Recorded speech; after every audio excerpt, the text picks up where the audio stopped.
Okay. All right. Well, hello to everyone. I can see one person. I don't know how many of you are all there. You all can see. Well, thank you, Diane, for inviting me to speak to the Jeffersonville Library Group. And I understand that sometimes technology can be our foe. I'm not a big fan of Zoom, but for these particular reasons, that sometimes they don't always cooperate with us. The problem's all me, not Zoom. That's okay. Well, it's the challenges of the technology. So, um, just a reminder, there's no need to take notes this evening. I did email Diane a handout, Okay, well, and go I know ahead. Yeah, I'm not sure if she printed it, but or if anybody's watching virtually or watching this later, you can receive copies of that at some point. So I'd rather you just relax Widescreen. and take a look at the presentation, then you can You like this? Do You want to sit over here? She'll have turned that off. Oh, well, no. Oh, let me get. You can come over here and I'll No, sit. no, no. You're gonna have the same problem I have. I don't care. there you go. Maybe you can move that thing out the way, whatever that is on the table, that bag. Um, Also, if I start coughing, I had a cold last week, and I'm trying to get over these sniffles. So if I start coughing, I do have water, but just bear with me. Okay, now what I'm going to do here is I'm going to go ahead and oh, did Diane leave the room? Yes, she did. Okay, because I She'll be need right, to. she'll be right back. Okay, I have to share my screen so you all can see my presentation. But it says I think she has to accept something on her end from my screen to share. Oh, okay. So, how many there's just three of you all there? Yes. Oh, okay. So a small group. Do any of you, while we're waiting for Diane, do any of you know that you have relatives or ancestors that were in Louisiana? No, just best friend. Okay. Well, we're gonna go over that. Louisiana covered a big territory, so um, maybe you have some insight that what I'm gonna provide tonight may help you with some of your research elsewhere in the Upper Ohio River Valley and the Upper Mississippi River Valley. Okay. Oh, no, she. There you go. So yeah, like I said, there's no need to look at that now. It's just a cheat sheet. It's a list of all the websites and the different various things I'm going to mention. Instead of trying to write any of that down off of the screen, you can just have it for later.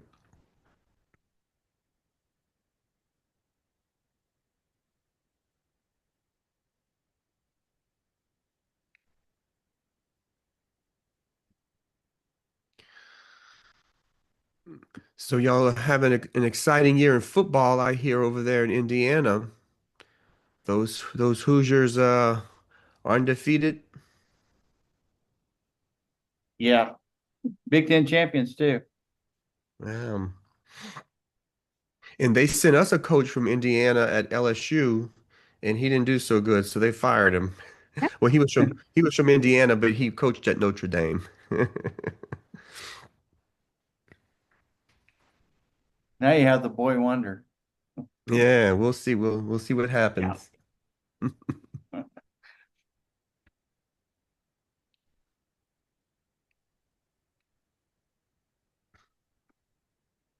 Okay, let's see.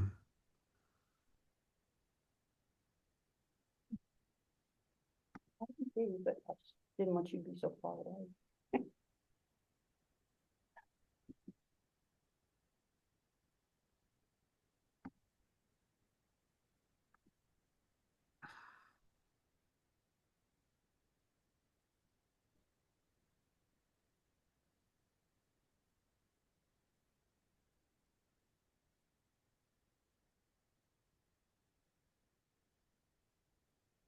If you wanted to share your screen, click the little green share at the bottom of Yeah, the Zoom.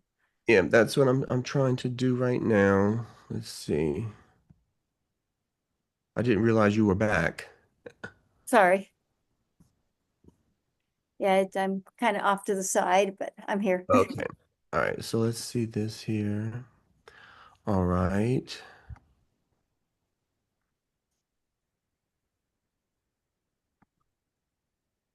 Okay. So now I think I have it. Do you all see the PowerPoint? Yes, we do. You Yeah. do? Okay, very good.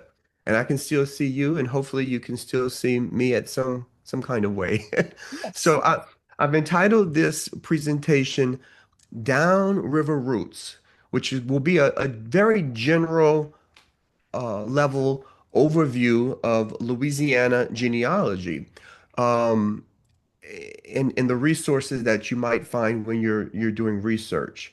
What you have to keep in mind is that Louisiana was part of New France.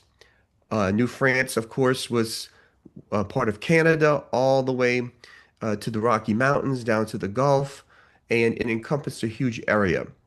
But France viewed their colony not the same way that the British viewed their colonies in the New World. Most of the British, the English, that came here to the 13 colonies were came for agricultural settlement, and they came generally as families. Whereas the French came with the sole purpose initially of benefiting from the fur trade. So there were always in early colonial Louisiana, whether we're talking about Quebec or Illinois or Louisiana itself, there were always a disproportionate amount of men in comparison to women because they were going out in the wilderness, they were trading and traveling, and they were looking for furs, and everyone was looking to get rich. Now, eventually, women come along, sent by the king initially to find spouses, and then eventually families come. And then as the colony grows, settlement and agriculture takes place. So the New France, while it covered a huge, vast territory, could have outnumbered the 13 colonies hugely, but they didn't. Their population was always much smaller because they got a slower and a later start. So keep this in mind. And these places that we're going to mention are spread over a vast area. Okay. So um, let's see. Tonight's presentation, I'm gonna give you a kind of an overview first, and then we are going to discuss the various type of records from the colonial period before we were purchased by the United States, um, uh, church records, Louisiana being predominantly Catholic. The church records are a huge amount of information. Then, of course, our civil records, which is also quite different from the rest of the United States because we use civil code. Louisiana is the only state, Quebec is the only province that uses civil code. All other states are based on British common law. Louisiana to this day still uses civil code. Some people refer to it as Napoleonic code, but it actually goes back to the Roman times, and it existed well before Napoleon was even born. So our civil records and what are available in that category. I'm going to speak about the various genealogy societies that may be of help, and of course, our good friend online records. So to get started with a historical overview, I want to pose this question to you. And since there's a small group, maybe we can make this a little more interactive. Does anyone have a guess as to the earliest permanent French settlement in New France, which would include of Canada and Louisiana, the whole territory? Any guesses on that? 1500s. 1500s. I'm talking about a place. If Oh, the 1500s is place. Oh, 1500s is correct, yes, ma'am. Which would be probably your guess as to the oldest permanent settlement of French.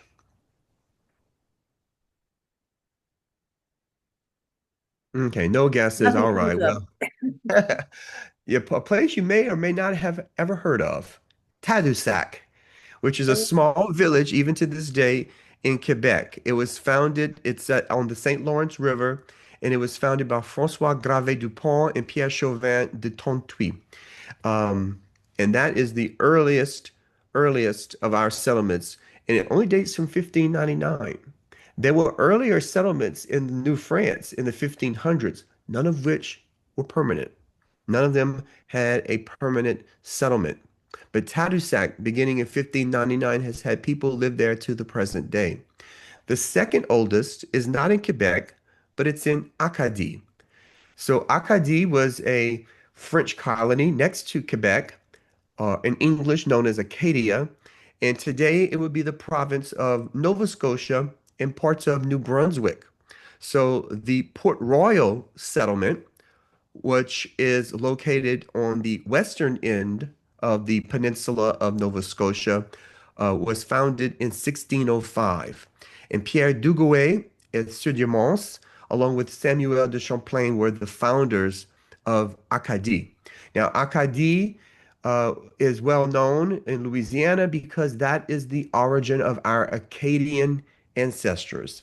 In French, if you were from Acadie, you were Acadien. And in French, Acadien got shortened to Cajun and then corrupted in English to Cajun. So when you hear reference to Cajuns in Louisiana, those are our ancestors that came from Acadie or Acadia. The next oldest would be Quebec City in Quebec. That's probably one of the most famous of the various places we'll discuss here. Founded in 1608, of course, Samuel de Champlain was also the founder of Quebec City. Then after that, a place that is probably not going to come to mind for most people, but as early as 1634, Green Bay, or as it was known in those days, La Baie des Pointes. And that means stinky, bad smells. So Green Bay sounds a lot more pleasant than the original French name of the Bay of Odors or of bad smells. Founded in 1634 by Jean Nicolet. After that, another settlement in Quebec comes along, Trois-Rivières, which means three rivers. It's where three rivers are converging at the St. Lawrence in one place. Founded by a man by the name of simply Sieur de la Violette. La Violette was a nickname, and they are not certain to this day his actual name, but Trois-Rivières was founded and is still inhabited as early as 1634. That would be followed shortly thereafter in 1642 by Fort Ville-Marie, or as you probably know it today, Montreal. This site was founded by Paul de Chaumet de Maisonneuve. Of course, Montreal, now the largest of all of the settlements that the French ever established in North America. Going over to a neighboring state of you all, up in the Upper Peninsula of Michigan, was Sault Ste. Marie, or as they say, Sault Ste. Marie.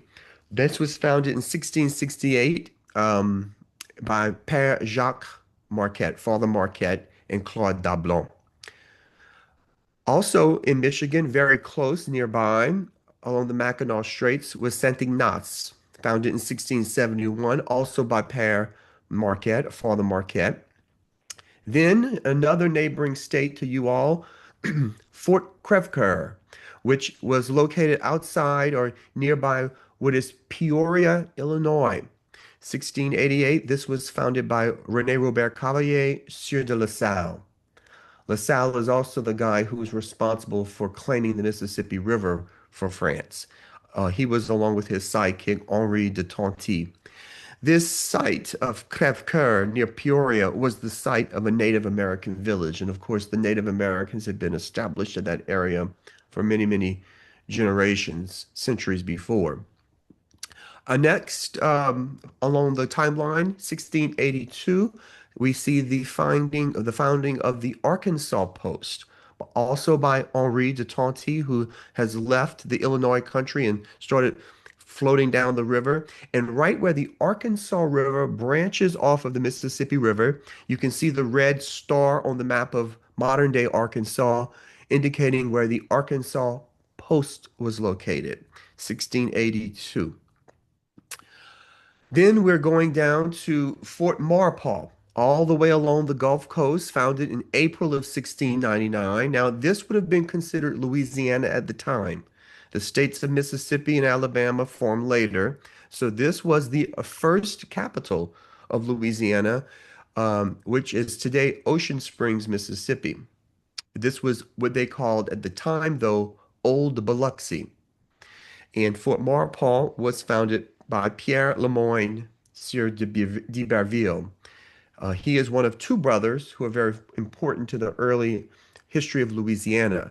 They were from Quebec. They were born in Quebec, and they were very, very important to our early history. So you can see using the star on the map, the location of where Ocean Springs is along that very short Mississippi Gulf Coast.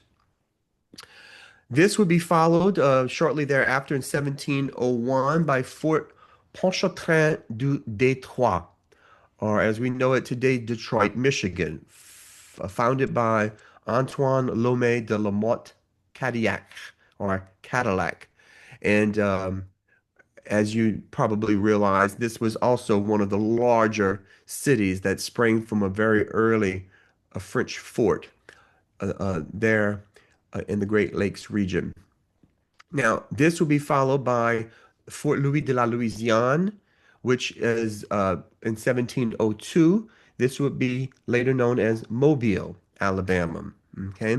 Now, the initial site of this fort was actually located about 12 or 15 miles north of the current city of Mobile. They had to relocate due to flooding early on. This was founded by the two brothers Pierre Lemoyne d'Iberville and his younger brother Jean-Baptiste Lemoyne de Bienville.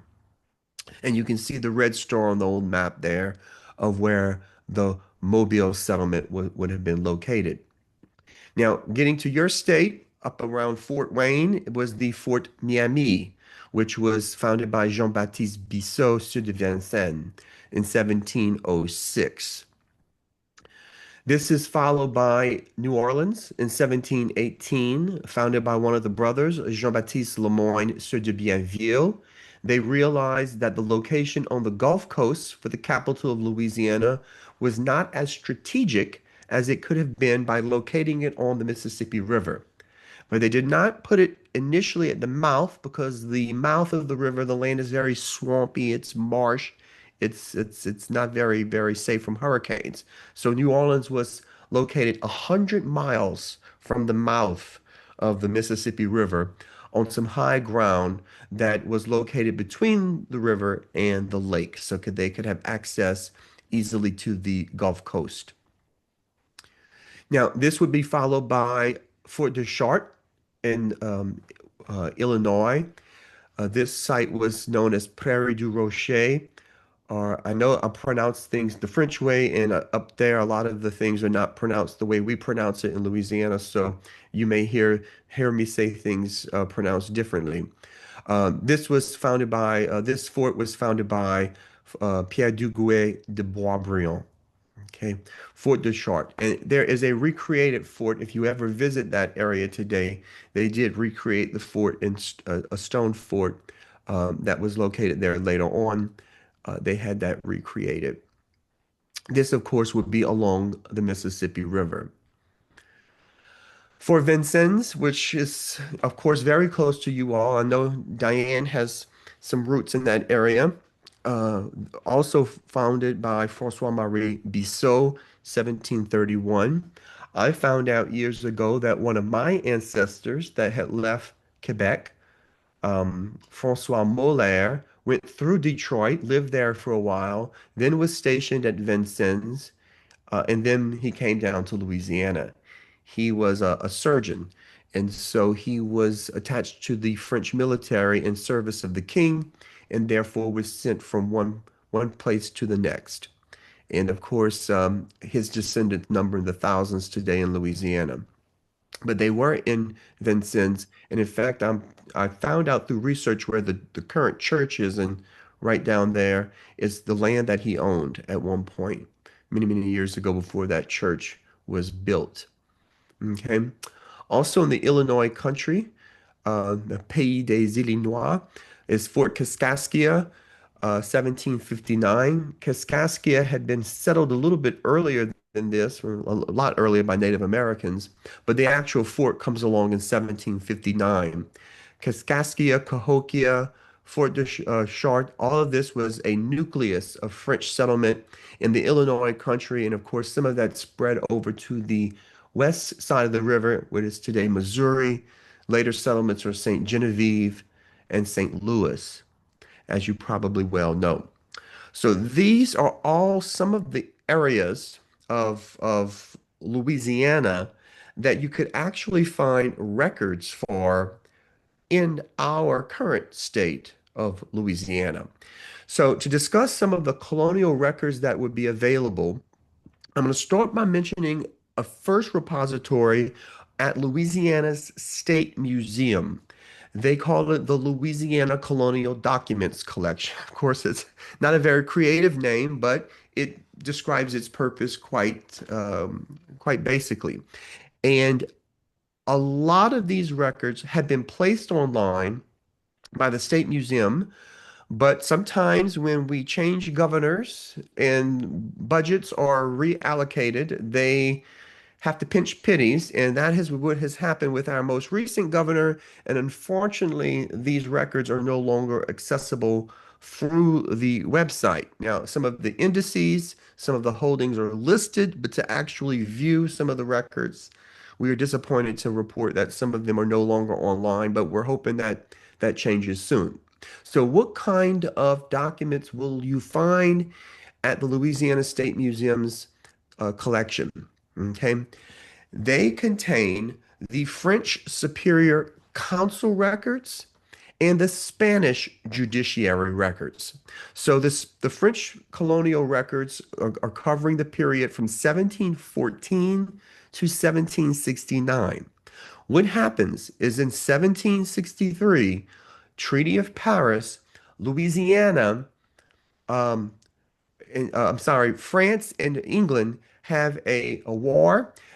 France will lose Canada to the British, and they will lose all of the American territory on the east side of the Mississippi River, with the exception of the Isle of Orleans, which is just a narrow strip along the east side of the river above and below New Orleans.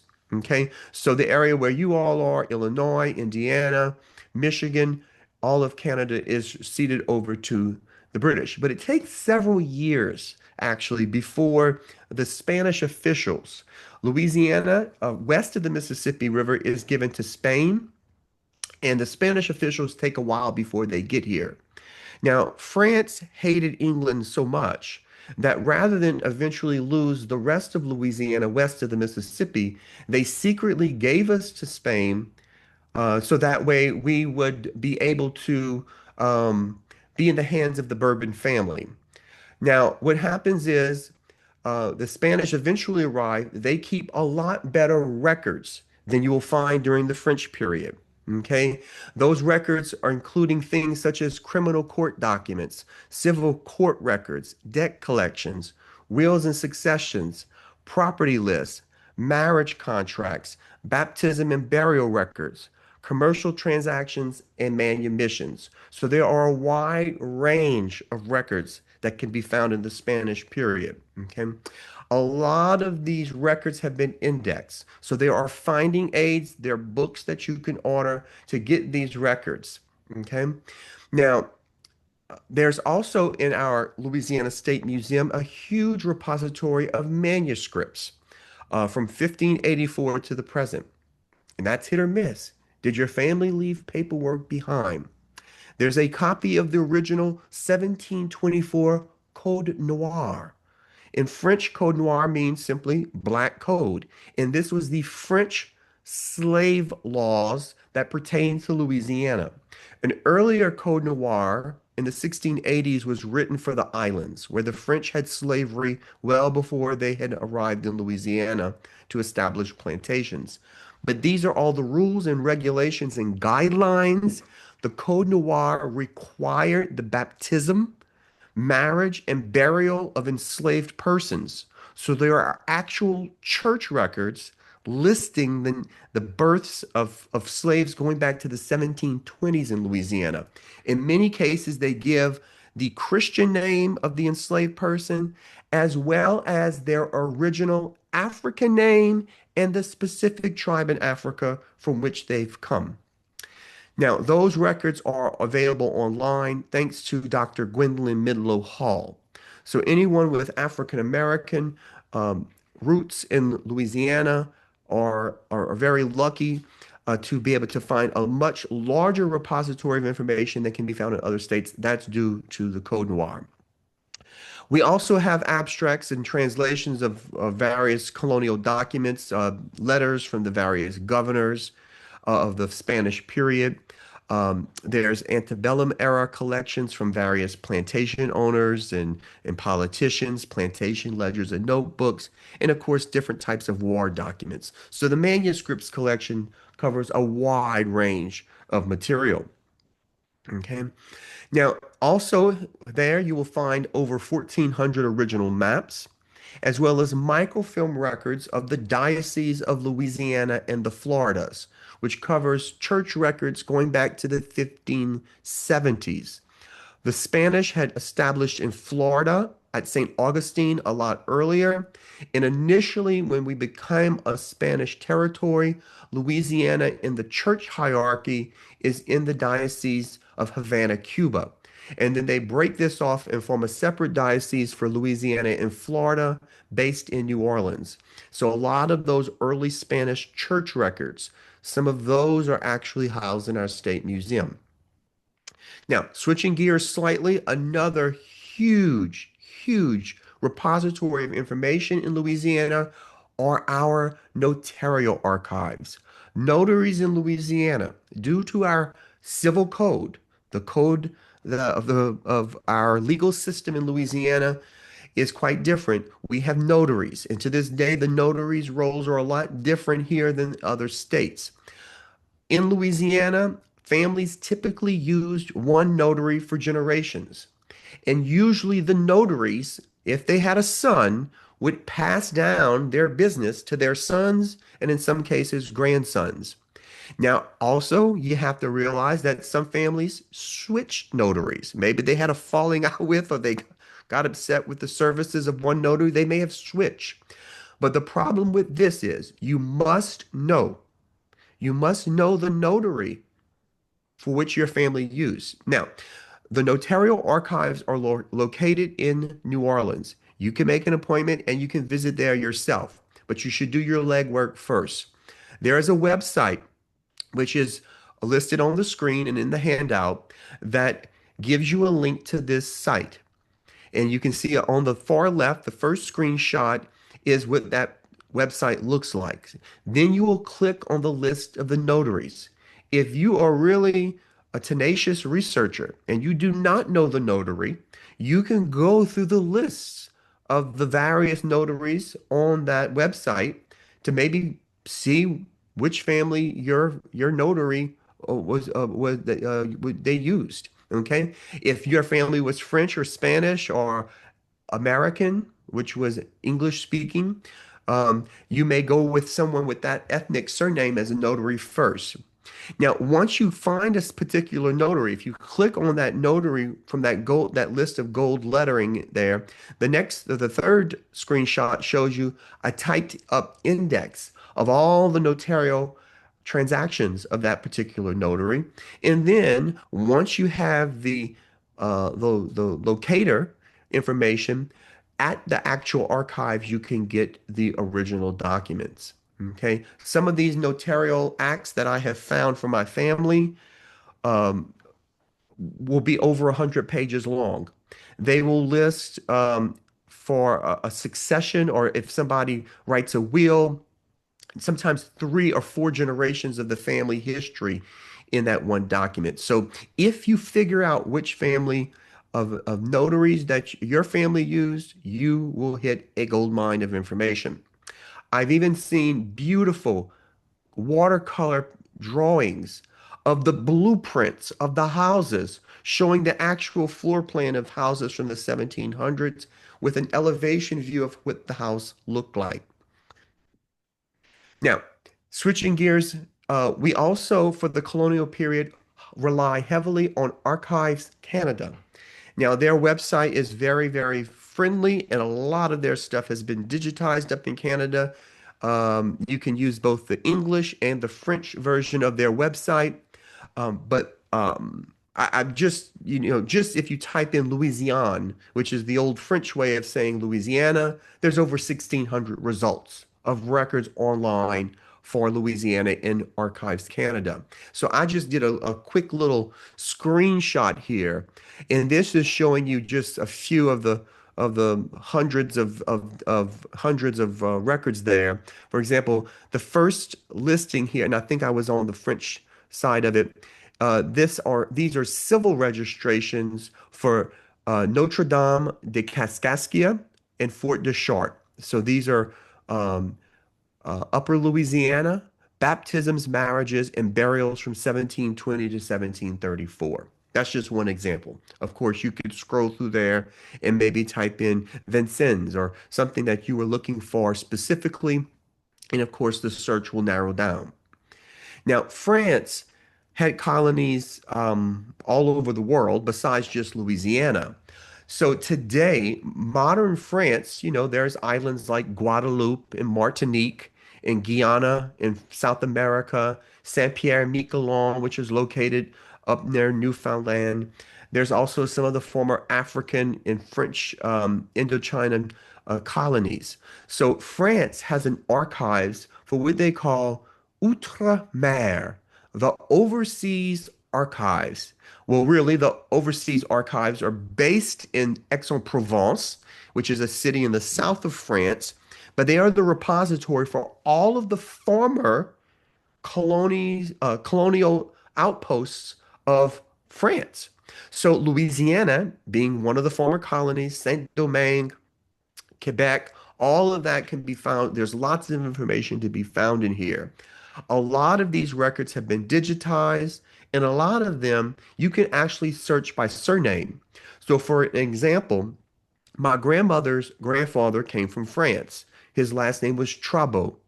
When I typed Trabo with the original French spelling in this website, I found out that my grandmother's grandfather had siblings that went to North Africa and settled in Algeria and had descendants for generations born in Algeria until Algeria regained their independence in the 1960s, and all of those French families moved back to France.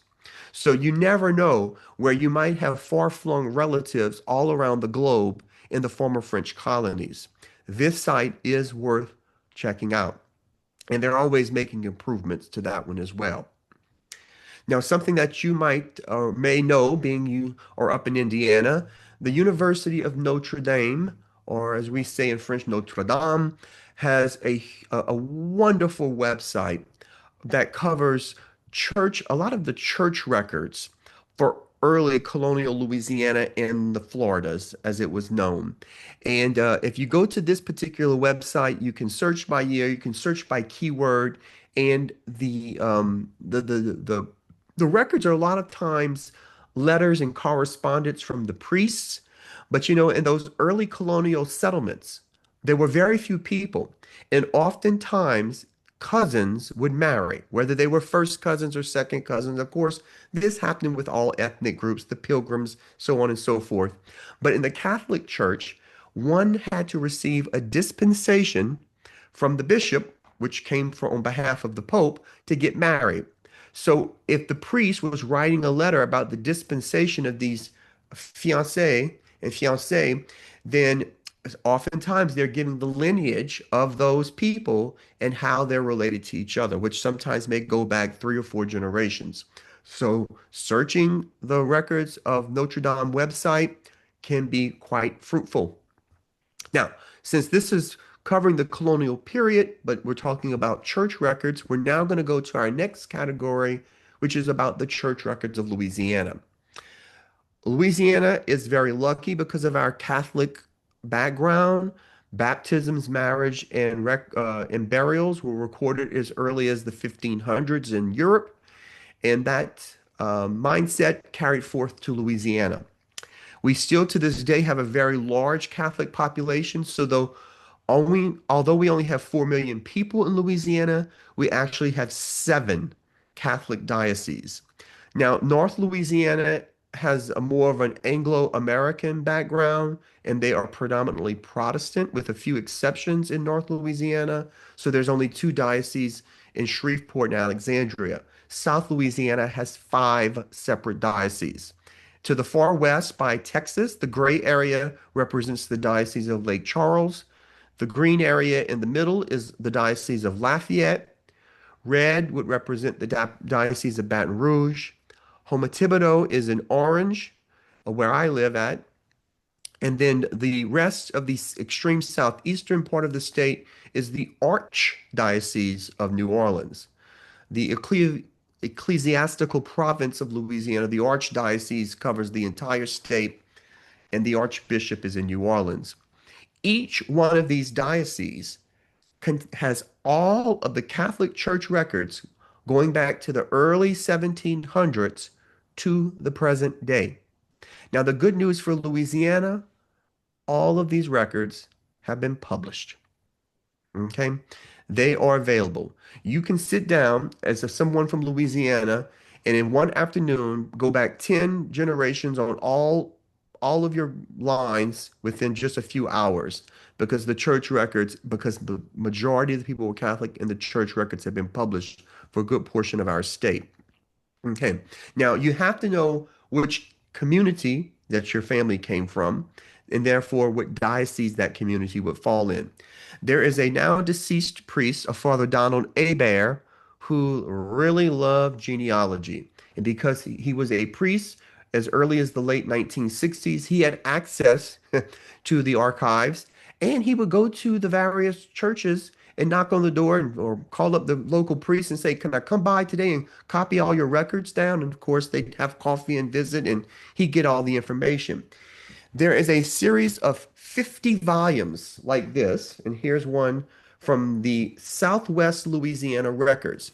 This covers both the Diocese of Lake Charles and Lafayette combined, so those 2 areas in red, from 1750 to 1915.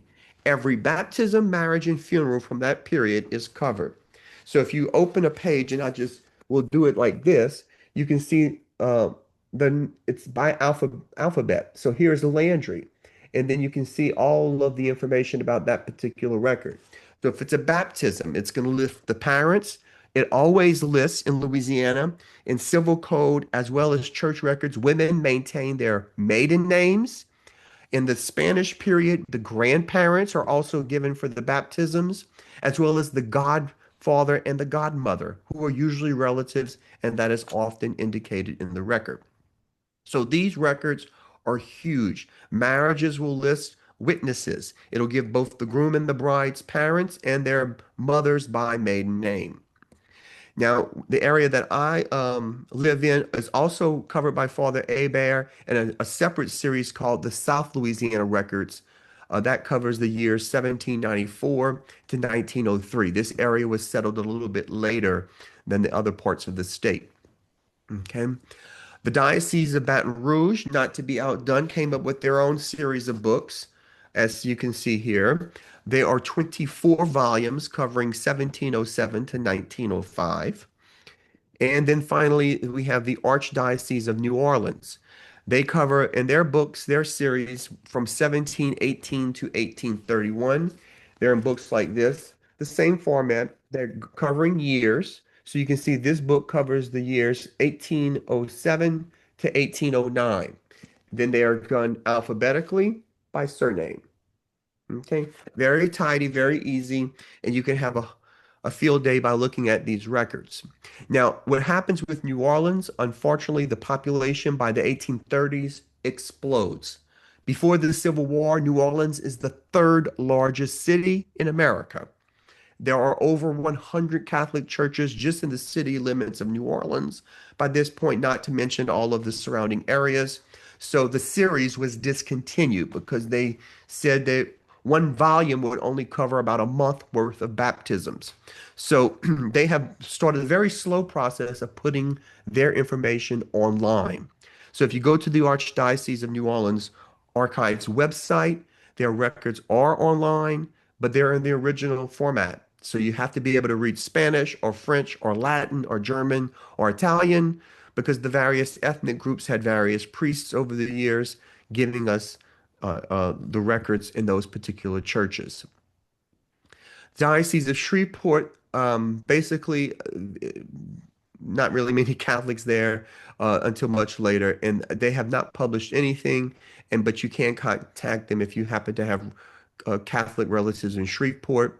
The Diocese of Alexandria also is quite small in population. That area is very sparsely populated, but it covers two areas, Natchitoches, which is older than New Orleans, as well as Avoyelles. And those two settlements are predominantly French and Catholic. Those are the only two French settlements in the northern half of our state. But there is a well-known, nationwide, very famous Elizabeth Shown Mills, whom you may have heard of before. She is one of the grand dames of genealogy in our country. And Elizabeth Shown Mills married Gary Mills, who has roots in Natchitoches. So going back to the late 60s, early 70s, Elizabeth went through all of the church records for Natchitoches, and she has published several books similar along the ones I've just showed you to cover that area as well. Okay. Now, you may find out that you have records or ancestors from Louisiana, Indiana, Illinois, Michigan, who originate in Quebec. Now, the Institut Généalogique Drouin is probably the one-stop shop of the best place to go for research in Quebec. Now, this can be done through various libraries. You could also pay, like Ancestry.com, you can pay to subscribe to genealogyquebec.com. All of the original documents have been digitized for Quebec, just like Louisiana. The church records supersede the civil records in terms of registration for births, which was the baptism, and of course the marriages. Quebec records are online, and if those records exist, Drouin does have them. Now, if you are not willing to pay or you want something free, nosorigines.qc is a French website, user input, so it can have mistakes. It's kind of like the ancestry trees or family search. It goes by volunteers or what individuals put, and sometimes they will put incorrect information, but nosorigines.qc is a very good website to look at. Now, in Louisiana, we also have some later German settlement here. The initial Germans, like my surname, Schexnaydre, is Creole because they came here so early in the 1720s. They married French people and then forgot how to speak German within 2 or 3 generations. So some of the German coast families, because they lived along the Mississippi River, and if you lived along the river, that was considered to be a coast. So the German coast families, those have been researched. Most of their origins would be in Alsace, which today is in France. Some are from Baden-Württemberg in the southwest of Germany, and many more are from Switzerland. But Al Robichaud has published those earliest German families in his very, very well done series of research. Later Germans come to Louisiana in huge numbers, and I'll get to that in a little bit later in our presentation. Now, if you do have Acadian ancestry, there are the Dictionnaire généalogique des familles acadiennes. This was published by Stephen White. Stephen White was from Massachusetts, and his family's last name was originally Leblanc. But when they had migrated to the mills to work in the mills of Massachusetts, they switched from Leblanc to White. But Stephen's ancestry is Acadian, and he became a professor at the University of Moncton in New Brunswick.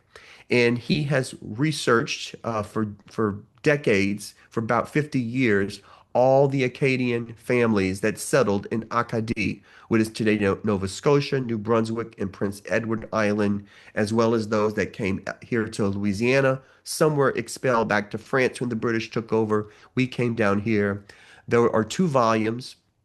Unfortunately, these are out of print and they are only done in French. Okay. He has recently died earlier this year. Stephen White has only published these two volumes, which cover up to the year 1717 or so.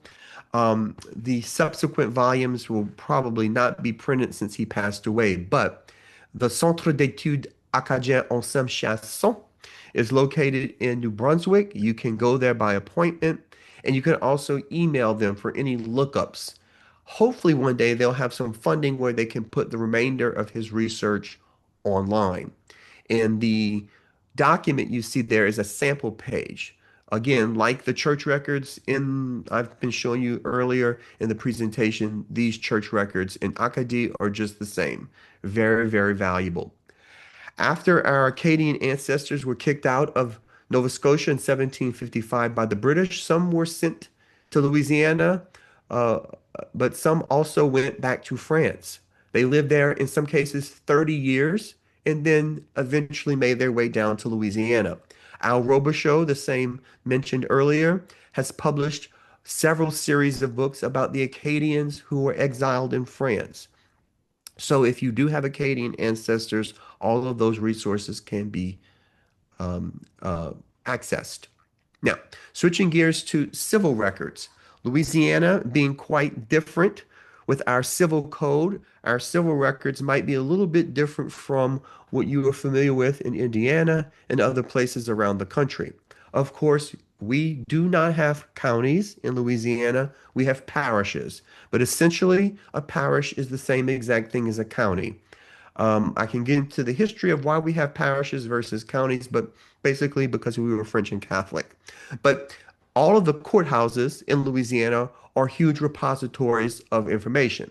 Of course, they are going to have the same types of records that you will have in your courthouses all around the country: marriage records, conveyance records, probates and wills, plat books, and maps. Now, the good news is Louisiana has come a long way within the last few years in digitizing some of this and making our records accessible online. Okay. Um, of course, you have to know the parish with which your family came from if you want to go into those records ordinarily. But we have a wonderful website now called eclerkslaw.com. And the eClerks website contains civil, land, and marriage records for the entire state of Louisiana, with the exception of one parish, Orleans Parish, which is the parish that is the city of New Orleans. So all of the other 63 parishes have put their records online. So you can search for a particular person's marriage, and if it occurred in Louisiana, it will tell you which parish it's located in. And then you can go to that parish clerk of court's website. And then for a very large fee, they're quite expensive, but you can access the records directly. Now, if you want to go to the courthouse in person, of course, you could do that for free, or you can hire a genealogist to do all of that for you. Our Secretary of State in Louisiana is the houses the vital records of Louisiana, and there is an online vital records index for birth, marriage, and death. Now, because we were heavily Catholic and baptisms and marriages in the church were so commonplace, Louisiana did not require civil registration until 1918. New Orleans did have it much earlier, going back to 1795. But all the other areas of our state, civil registration of births and marriages and deaths did not take or were not mandated until 1918. Except, I'm sorry, marriages were, but not births and deaths. The good news for us is that the index has been online for years, but you had to go to the Secretary of State archives in Baton Rouge to obtain these records. Or for a fee, you had to mail a check with a request through the mail. But we have just found out that Ancestry.com has received the rights to the birth and the death records of Louisiana. And they have put the earliest birth records, more than 100 years or older, on Ancestry.com. So either if you're a member of Ancestry.com or if you use your library to access it, you can now begin to find births. We are told by Ancestry that eventually those death records will be going online. They should have been uploaded already, but for technical reasons, as we often know, things get delayed. Yeah. So that has been a huge, exciting thing for us in Louisiana. Now, just like you participating in genealogy societies, if you do have ancestors or relatives who came from a particular area, you should join that group, no matter what part of the country, even if it's not Louisiana, because sometimes our genealogy societies are like-minded individuals that can help us, whether it be the local, state, national, ethnic, lineage societies, and nowadays online groups. So we have local groups. I'm a member of several, which you see here. I'm the president of the German Acadian Coast Historical and Genealogical Society. Many of these groups in the days before internet published journals, which can be found through various libraries. Fort Wayne, Indiana, the Allen County Public Library has every issue of our Les Voyageurs, which is the journal of my German Acadian Coast Historical and Genealogical Society, as well as some of these other groups can be found in Fort Wayne. So whether you join groups that are state-based, that covers a whole area, like the Society of Genealogy of Quebec, or the Arizona State Genealogy, join them. Okay. Then, of course, there's the national societies like NGS. That's where I met Diane. We had met for breakfast for a French group at the NGS conference in Louisville back in May. And of course, if you have a certain ethnic group like Louisiana, we have during our Spanish period, we have a lot of Canary Islanders that came here. I have four ancestors that came from the Canary Islands. It's very important to join those types of groups, but for gaining access or insight into those particular research methods. Of course, you all know about the lineage societies in Louisiana. Almost every one of the Acadian families have an association familiale. So there's family associations for almost all of our surnames in Louisiana because we partner with our cousins in Canada. When we were exiled in the 1750s, we were separated, but in the um, late 1880s, they had a national conference of Acadians, and people from Louisiana trekked all the way back to New Brunswick and Nova Scotia to meet their relatives. And they decided to start to have maintain contact. And in the 1990s, 1994, they decided that every 5 years we have a Grand Réveil Acadien, a Congrès Mondial Acadien, which is a huge Acadian Congress of family reunions.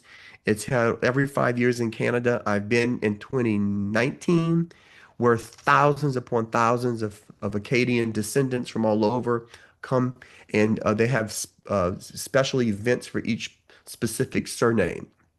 Okay. Online records. Now, this is some things that might be useful for researching Louisiana. Think about Facebook. Some of you may belong to Facebook. There are many genealogy groups who have Facebook pages. Our society that I'm president of, we have about 250 members who actually come in person and participate in real life and who have been doing so before Facebook. But we have over 16 or 1700 people who are interested in genealogy, but not enough to join our organization, but they may participate online because they're glued to their phones. So if you have a link to Facebook, research a specific area of the country that you might be researching in Louisiana, for example, and you might find a group that exists. Everybody knows about all the big websites, so I really won't go into that. But one I want to mention to you all is France GenWeb. And this comes into play if you have French records of French ancestors in North America. But what happens when you say, okay, I found my ancestor that came from France. Now, how do I find those records in France itself? So, France GenWeb is kind of like a gateway to French records. It's a wonderful website, free and lots of information. But what I would be remiss without showing you is something that's quite important, which is the archive. Okay? The archive, which are the archives. France does not have states like we do, they have departments. In every department, like all the different states in the United States, all the French departments have their own archives. Okay. Those archives have all of the church records from France, as well as the civil records. So 1792, the French Revolution. Everything before 1792 is church records, baptisms, marriages, and funerals, just like we saw in these books that I've showed you, maintained in Louisiana. The French had them as well, of course. After 1792, the civil registration comes into play. You must go to the mayor's office of your village to register a birth, a marriage, or a death. So all of the church records were then were taken by the French government and included in the archives so that the mayors of all the towns could go back and make reference to the person's birth and marriage and so forth if it happened before the revolution. Because of that, because the French government took all those church records, all of that has been microfilmed and all of it has been digitized. You used to have to go to Salt Lake City. That would be the easiest way, one-stop shop. You could find it all there. But France has really exploded with online digitizing of their various archives. If you want archives of the French military or various different things, they're all on there. But the various departmental archives are gold mines of records. Okay. So what you have to do, of course, know where in France your ancestor came from. You have to be able to drill down to that specific town to know anything about them. You can't just do a search across all of France. Now, supposedly with AI, they're going to have this ability to go through and it'll be able to read every record of every microfilm, even the handwriting of old records, and they'll be able to abstract names and we'll be able to find them in the future. So who knows how long that'll take. But AI is scary. It'll probably ruin civilization as we know it. But maybe for genealogy, it might help us get a few brick walls before things are ruined. So archives online, go to the different departments, and they're listed here. So, for example, number 3 is Allier, one of the French departments. In that archives online, they're going to be the Registre Paroissial, okay, and the État Civil. These are the church records, the parish registers, and État Civil, the civil records, birth, marriage, death. For all of France, every little village is included. The big unfortunate for France is Paris. Paris had a fire in 1860. All of their records before 1860 were lost. And as you well know, Paris is, of course, the biggest city. So all their archives burned, and that's a huge gap. There are notarial archives like we have in New Orleans. They have those in Paris. Those can replace it, but again, you got to know the notary. I know people who have had luck with that, others who've never been able to find which notary their family used. Now, if you click on that link to the civil records, the parish registers, for example, for the Department of Allier, then you will come up to a website, something like this. Some of them will have the thing where you can click between English and French. Most browsers today can automatically do that for you, even if the French don't have that option. So once you get to that particular department, like Allier, then you go to the drop-down list and you find the particular village that you might want to research. And then you can sometimes narrow that down by birth, marriage, or death records.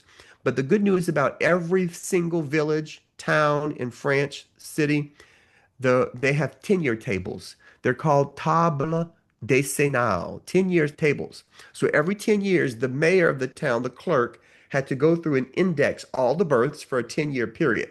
So if you think one of your ancestors was born in this town in the 1830s, you look in the index first, the 10-year table, then it's going to give you his exact date of birth. Then you can go to the book for that particular birth and you can find his registration. French records of civil registration, if you have an ancestor that was born in France after the revolution, the records are amazing. They tell you the names of everybody, maiden names for the women. It tells you their jobs. It tells you usually where the parents were born, when they were born, all the witnesses, how old the witnesses were, what their jobs were, what their addresses were. In many places in France, the addresses haven't changed since the French Revolution. So if you know the house number, Yes. you can then actually go to France and find the actual house to this day. Those records are also the cadastre, which are when Napoleon took over France, he did a series of maps that covered every square inch of France, and it showed all the property owners and the buildings on their property. Even if they had a shed or an outhouse in the backyard, it was on this map. All of those are online in these records. I found records of my ancestors. One of my lines went to Versailles.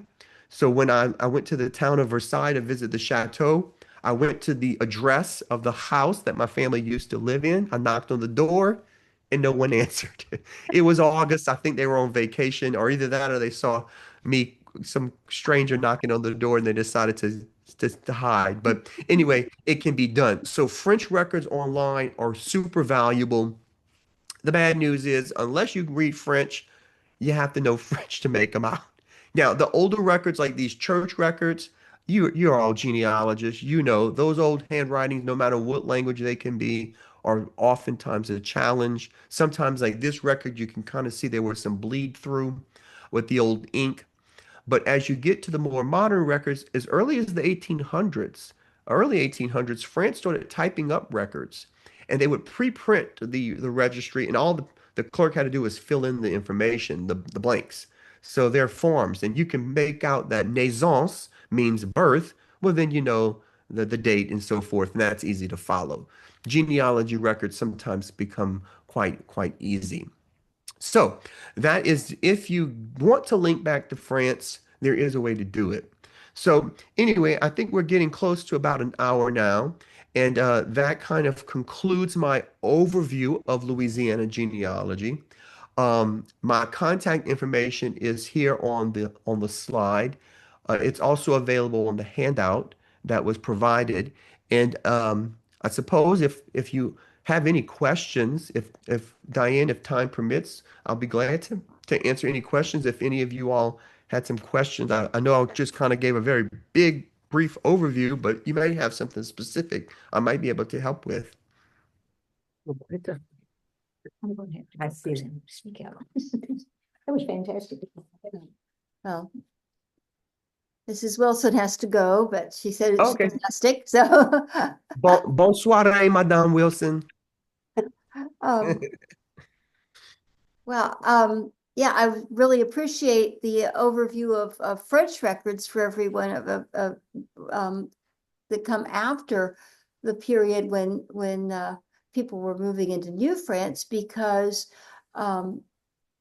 starting in the 19th century, this area had a great number of French craftsmen move in to take jobs in our glass making and boat building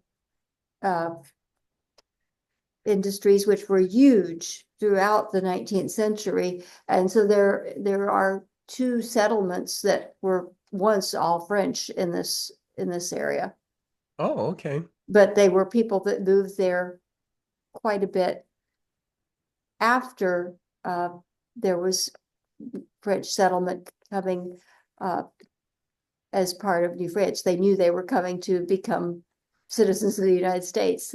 So Yeah, and when French people came later on, like my grandmother, well, both of my grandmothers, their grandfathers were born in France, so they came here in the 19th century as well. And so when you come to the new country of America, during, of course, that period, we were part of the United States. Would you go to New York or would you go to New Orleans where people are already known to speak French? So a lot of the French people that migrated in the 19th century came to Louisiana because of the ability to easily speak the language. But yeah, even going back to the colonial period, you'll be surprised how often those people, I mean, you think that travel was so difficult in those days, but those people went back and forth between Illinois and Louisiana and Detroit and Canada, and then they might have a dozen kids, and two are born here, three are born there, then they go back up, and then so they did get around, and it's did. surprising where you find brick walls or empty lines, then come to find out they'll pop up in one of the other settlements, and then boom, your tree expands all of a sudden. Yeah, yeah, I've really seen that. But well, I really appreciate this, and Okay, Diane. Well, thanks for having me. I appreciate you all showing up. I don't know how cold it is over there for you. It's 53 for us, so it's not too bad. But we rub it did in. It's Yeah. supposed to get down to 7 this weekend. well, we did get it to 38 a few days ago, a few mornings ago. We got into the 30s, so we did have some cold weather. Well, if you'll hang on for just a minute after I stop the recording, I'm going to stop the recording. Thank you Okay. very much. Okay.